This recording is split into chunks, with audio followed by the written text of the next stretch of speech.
ᱵᱚᱸᱜᱟ ᱵᱟᱨᱟᱵᱟᱨᱤ ᱜᱚᱜᱚ ᱵᱟᱵᱟ ᱫᱟᱹᱭ ᱫᱟᱫᱟ ᱞᱟᱹᱴᱩ ᱠᱚ ᱥᱟᱱᱟᱢ ᱠᱚᱜᱮ ᱡᱚᱦᱟᱨ ᱟᱨ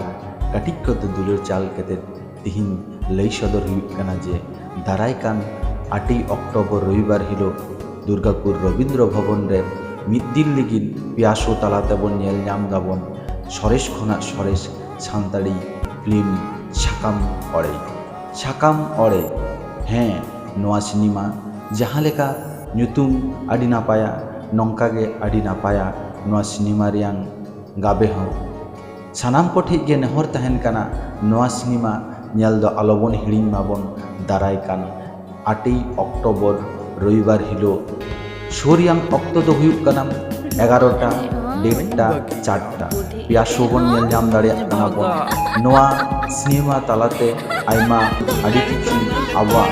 ᱥᱚᱢᱟᱡᱽ ᱨᱮᱭᱟᱜ ᱡᱟᱦᱟᱸ ᱠᱟᱛᱷᱟ ᱠᱚ ᱢᱮᱱᱟᱜᱼᱟ ᱚᱱᱟ ᱠᱟᱛᱷᱟ ᱠᱚ ᱥᱮ ᱟᱵᱚ ᱥᱚᱢᱟᱡᱽ ᱨᱮᱭᱟᱜ ᱡᱟᱦᱟᱸ ᱜᱟᱵᱮ ᱠᱟᱛᱷᱟ ᱠᱚ ᱢᱮᱱᱟᱜᱼᱟ ᱚᱱᱟ ᱡᱤᱱᱤᱥ ᱦᱚᱸᱵᱚᱱ ᱧᱮᱞ ᱧᱟᱢ ᱫᱟᱲᱮᱭᱟᱜᱼᱟ ᱵᱚᱱ ᱢᱟ ᱛᱚᱵᱮ ᱥᱟᱱᱟᱢ ᱠᱚᱴᱷᱮᱡ ᱜᱮ ᱱᱮᱦᱚᱨ ᱟᱨ ᱱᱮᱣᱛᱟ ᱛᱟᱦᱮᱱ ᱠᱟᱱᱟ ᱫᱟᱨᱟᱭ ᱠᱟᱱ রবিবার 8 অক্টোবর রবীন্দ্র ভবন দুর্গাপুর রবীন্দ্র ভবন শিবাজি রোড এজন রে সেটের কাতে নোয়া সিনেমা দবন ñᱮᱞᱟᱵᱚᱱ